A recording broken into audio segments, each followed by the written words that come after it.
friends. Happy Thursday. It's Thursday, May 14th, 2020. So for today and for tomorrow, we're going to be talking about quotation marks. Quotation marks tell you when dialogue is happening. That means when someone is speaking in a story. So since we're focusing on that for Thursday, today, and Friday, we're just going to go ahead and use this video for Thursday and Friday since it's not going to be much different. Your exit tickets are going to be pretty similar. All right, let's go ahead and get started. So my focus goal, go ahead and pick one out for yourselves. If you already have one that you use for the week, that's totally fine. Check in with yourself, make sure you're ready to begin learning. All right, let's go over our objectives. So we're going to practice our spelling our sight words as usual. We're going to be working with our vocabulary words and playing around with their meanings a little bit. And we're going to be identifying and using quotation marks, which is so exciting. All right, let's go ahead and get ready for our sight words. Let's sit up nice and straight.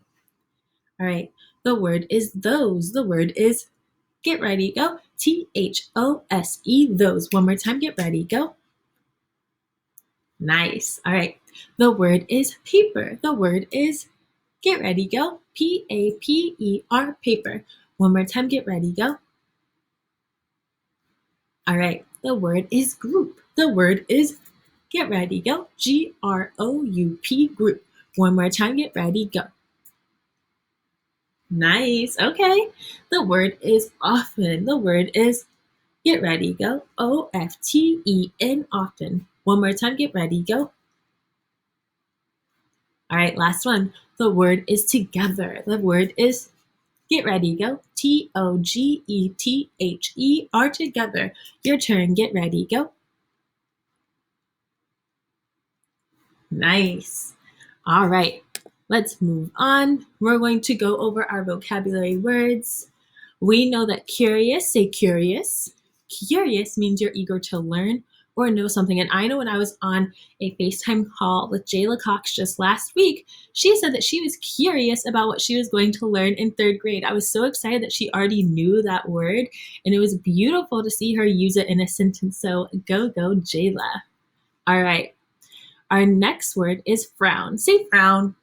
Frown is a facial expression that shows that you're unhappy. Show me frown. Yeah. All right. Patience. Being able to wait without getting upset or angry. Ooh, that can be hard sometimes, right? And elect. When you vote someone into a position or an office. So like when you vote for the mayor, you're electing them into an office, or you're trying to get them to be elected into an office. All right. Let's go ahead and match our vocabulary word to its synonym, or to its antonym, I'm sorry. Before we begin though, what does antonym mean? Yeah, antonym means opposite. Antonym means, all right, so I'm gonna do the first one for you. So what is the opposite of frown? Well, let me think. If I'm frowning, what is the opposite of that? Yeah, it's probably smiling, and we see smile right here. We know that the opposite of frowning, which is showing that you're unhappy, is smiling. All right, pause the video, go ahead and take your finger, draw a line gently on the screen to the antonym of your vocabulary word, or you can write it down and draw lines with a pencil and paper. Did you pause the video and go over it? All right, let's go over it together. So let's see. Let me get my line out and ready. Patience. Let me see. What word is the opposite of patience? Is it disinterested? Well, patience doesn't mean you're not interested in something. Does it mean to vote out? No, I know that patience means that you're being, you're willing to wait for something, and vote out, that's not the opposite of it. Is it impatient?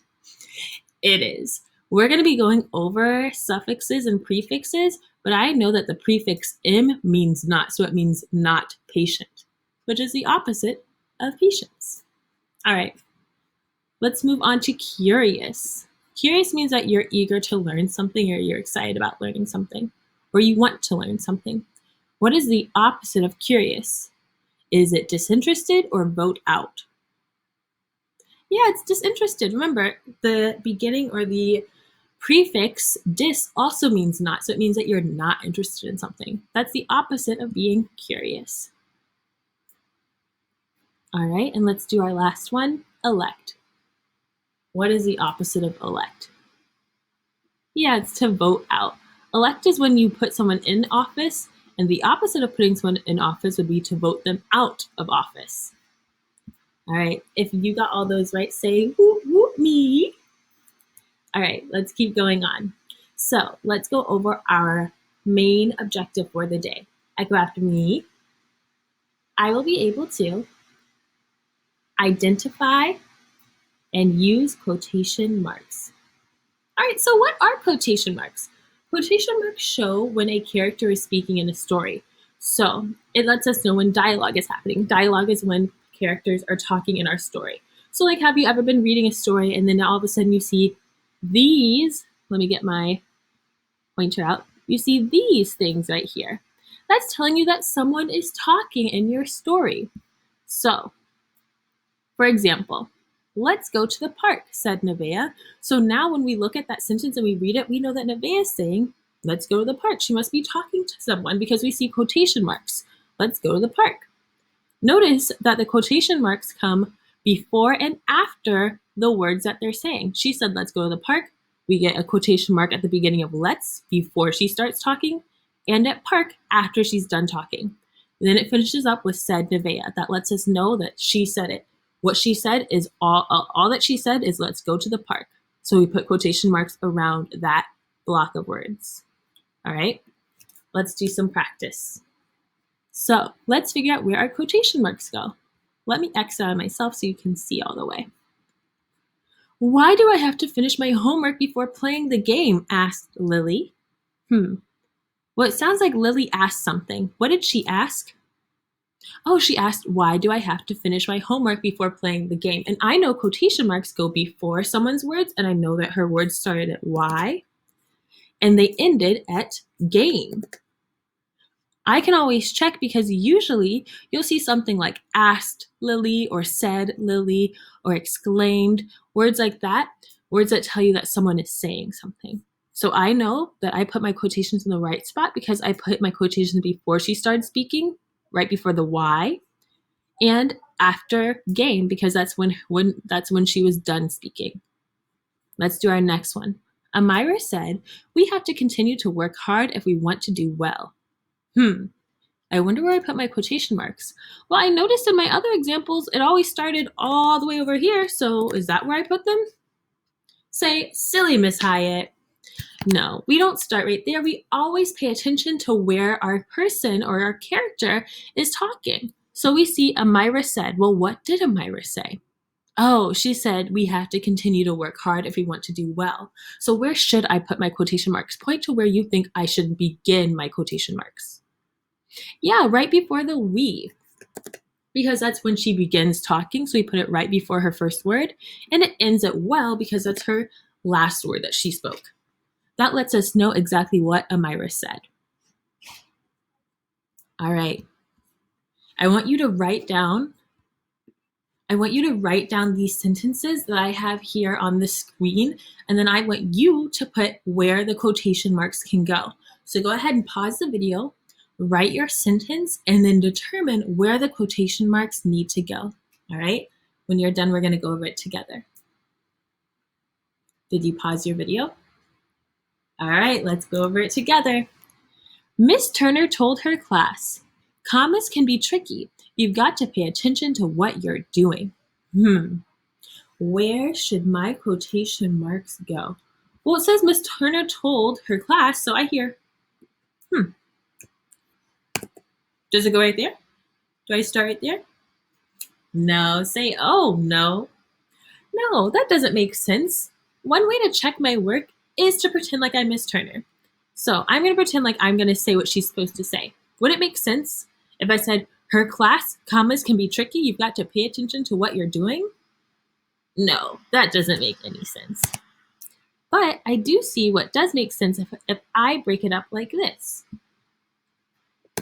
Putting my quotation mark right here and right here. I know that what she started saying began at commas. Commas can be tricky. That's the first thing that she said. She didn't say her class. She said commas can be tricky.